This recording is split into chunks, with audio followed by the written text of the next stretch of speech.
Bueno, todo aquel que cuenta historias está envuelto en la duda. ¿Será cierto lo que dice? No se estará mandando la parte, no estará haciendo lo importante, no estará queriendo vendernos algo. O sea, el contador de historias está en tela de juicio permanente. Y mucho más si habla de cosas importantes como por ejemplo política. Los políticos son muy mentirosos. O sea, la gente que anda en la política y miente mucho, con muy raras excepciones. Entonces, tocar un tema que roce con un nivel alto de la política, si no está respaldado por documentos, es difícil que te crean ni la mitad. Ahora bien, ¿por qué yo hago esta aclaración? Y porque sé con los bueyes que hago, por eso lo hago. Pero bueno, hoy voy a completar una historia que es difícil contarla cuando el protagonista es un don nadie.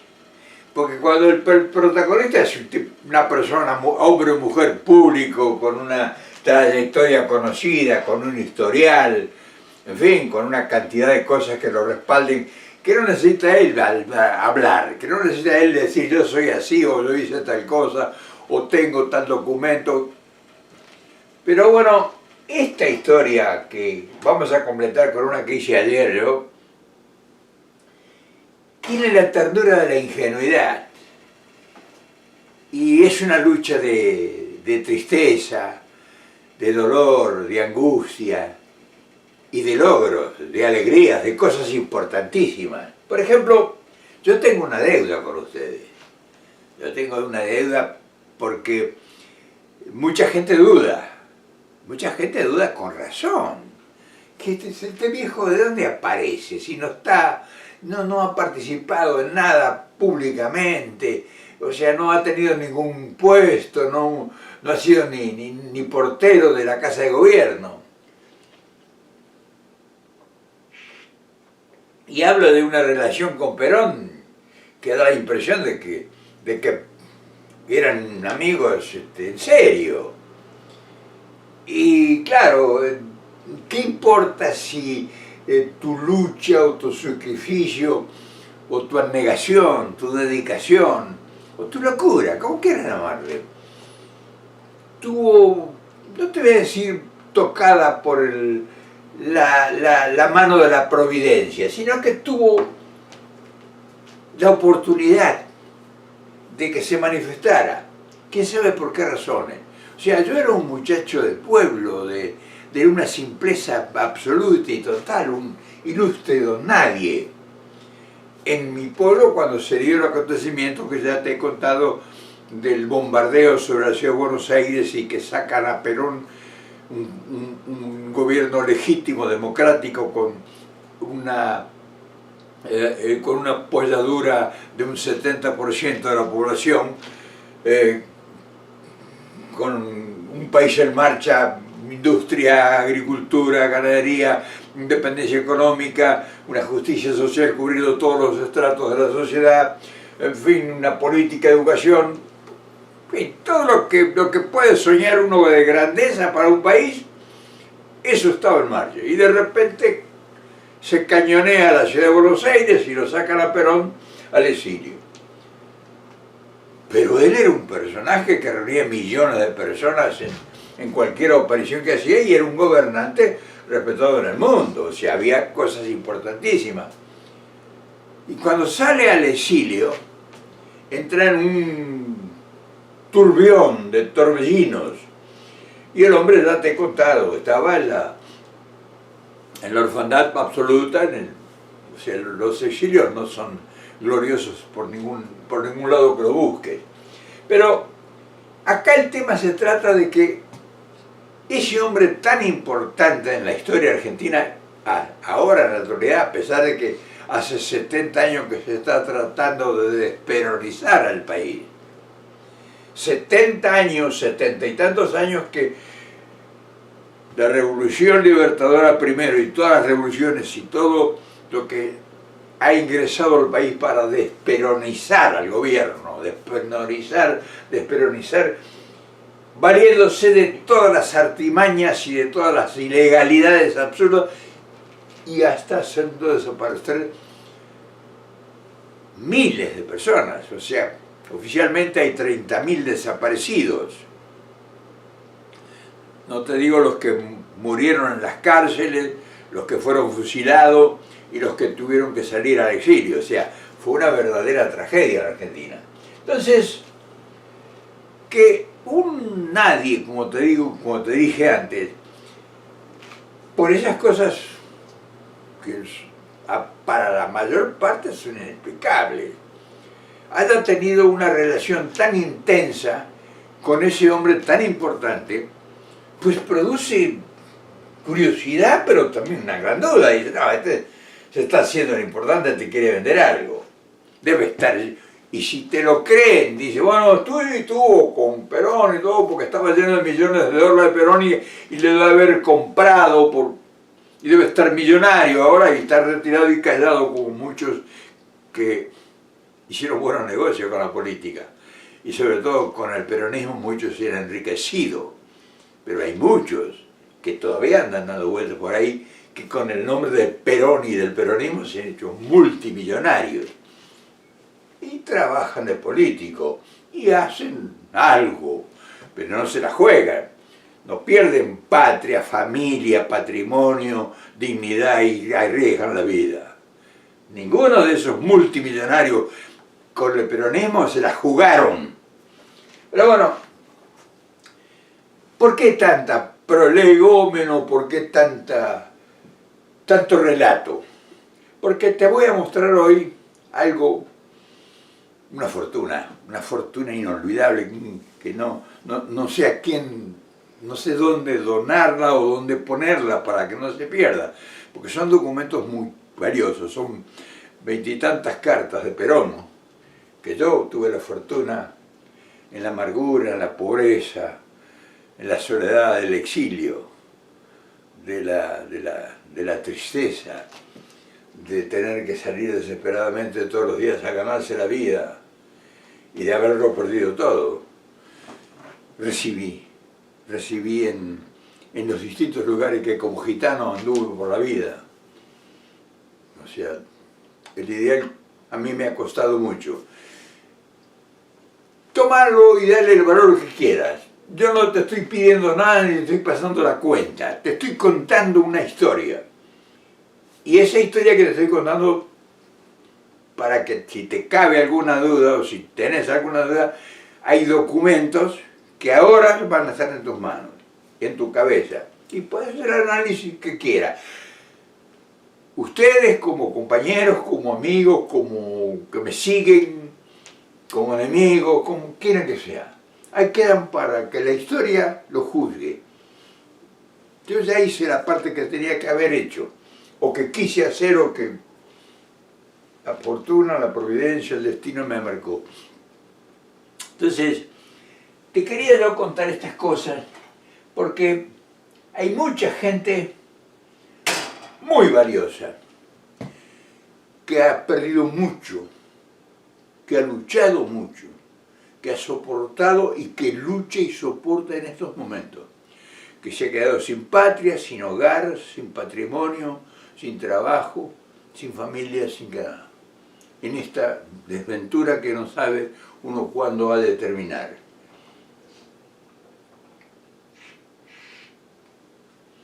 Por lo tanto, te voy a dejar toda esta serie de cartas que recibí con Perón, donde te ves el trato de dos amigos que están en un mismo ideal y que se retroalimentan con las preguntas, con los contactos, con la soledad, con el infortunio. Yo había estado personalmente con Perón 2 años y pico en Venezuela, Panamá, Venezuela y Santo Domingo. Pero después él fue a España y yo volví a la patria con Ya te lo he contado yo con un acuerdo que se hizo con un político argentino de aquellos tiempos que traicionó. Era natural, los militares no iban a dejar llegar a ningún acuerdo con Perón. O sea, él hizo un acuerdo para llegar electoralmente, le permitieron que electoralmente asumiera para darle legalidad, pero ni bien asumió el gobierno, el patrón se puso las condiciones y tuvo que romper todos los acuerdos, se rompieron todos los contratos. O sea, Frondizi traicionó a Perón y Frigerio y la gente que estaba traicionaron nuestra confianza. Yo fui protagonista de esas épocas y estuve ahí en el medio de la negociación también, siendo un don nadie, porque como yo había llegado por mi cuenta a ser amigo de Perón, entonces nadie me podía condicionar ni sacarme, porque el que determinaba en última instancia de que yo no estuviese en esos lugares era Perón. Y yo tuve la fortuna de que Perón privilegiadamente me concediera, qué sé yo, no sé por qué razón. Alguna vez me lo dijo, porque usted es el único representante auténtico del pueblo que tengo acá junto a mí, me dijo. Y a usted no lo trajo nadie. Entonces yo no quiero hacerte esto más prolongado, porque no hay ningún propósito en esto. Solamente es dejar este testimonio para la cantidad de amigos que creen, que me siguen todos los días, de esta fortuna que estoy disfrutando ahora, ya de salida, a la edad que tengo, y sigo en el exilio yo. Y me dirás, pero no vuelves porque no quieres, porque pudieras volver, está un gobierno peronista en el poder y todo.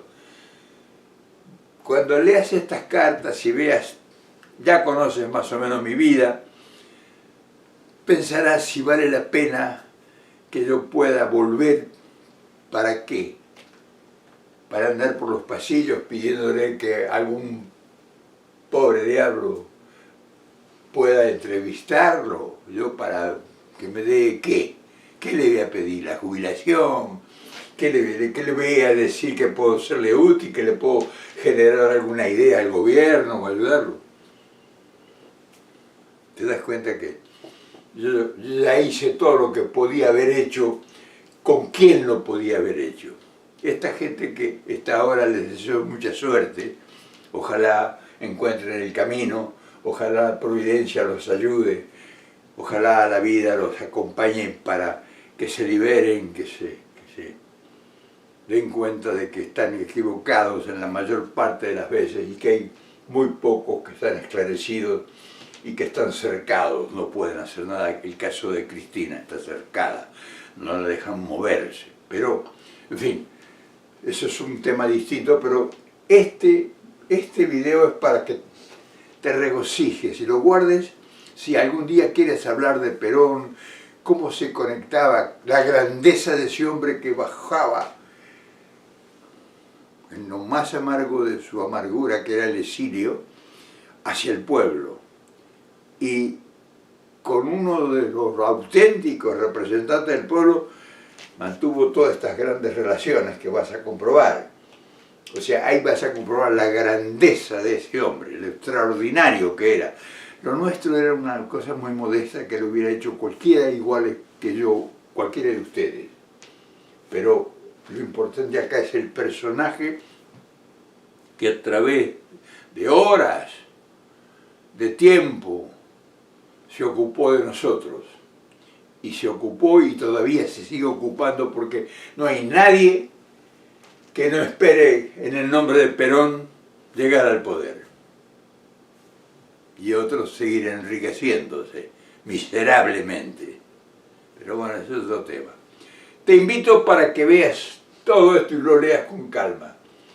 Y como por hoy ya es suficiente, te agradezco tu tiempo, te agradezco tu atención, te agradezco que me acompañes, te agradezco la paciencia, te agradezco la tolerancia, y si no estoy en el lugar que corresponde, pues he hecho lo poco que he podido hacer con el corazón abierto, con la pasión por la patria y por lo que yo defendía, porque era lo único que yo tenía.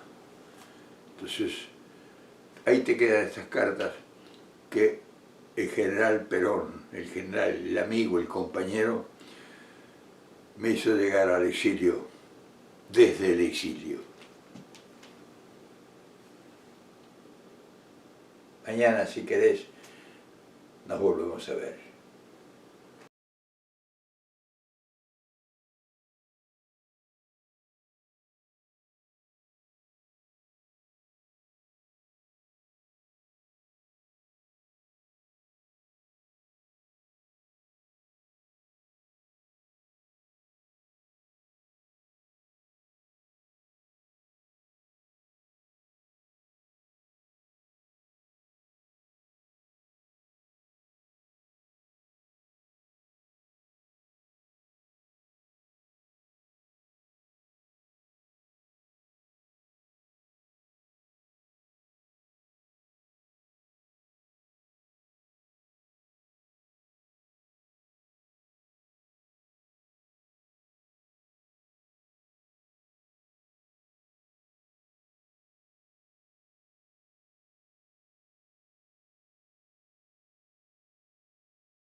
Bueno, hermano, ahí están los testimonios.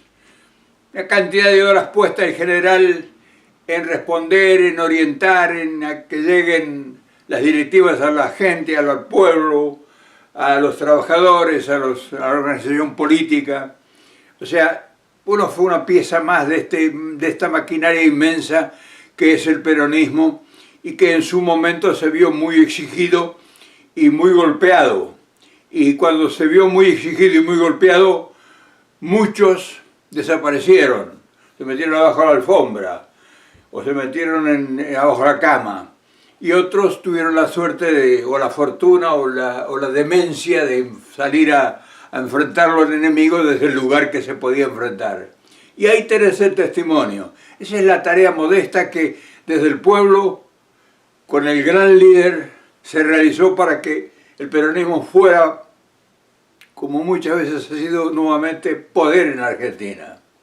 Nosotros fuimos piezas de recambio, nunca nos tuvieron en cuenta, porque como no estuvimos en el manejo del toma y daca, pues pasaron todo, y así quedaron miles de compañeros muchísimo más importantes que yo en el olvido. Pero bueno, ahí tienen el resultado, ahí tienen todavía la patria media salvada. Ahora será cuestión de que aparezcan ustedes y sigan la tarea.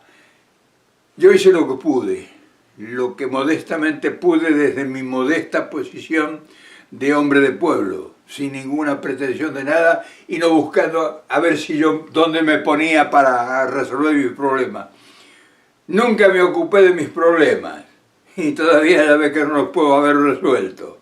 Pero bueno, esa es la vida, ese es el trabajo, la tarea, esa es la misión por los ideales. Así que ahí te queda la muestra. Tenés para entretenerte un rato leyendo con calma las cartas del general, cómo vivía en ese momento, cómo luchaba, cómo soñaba y cómo se comunicaba con su pueblo. Te mando un abrazo y mañana nos volvemos a ver, por supuesto.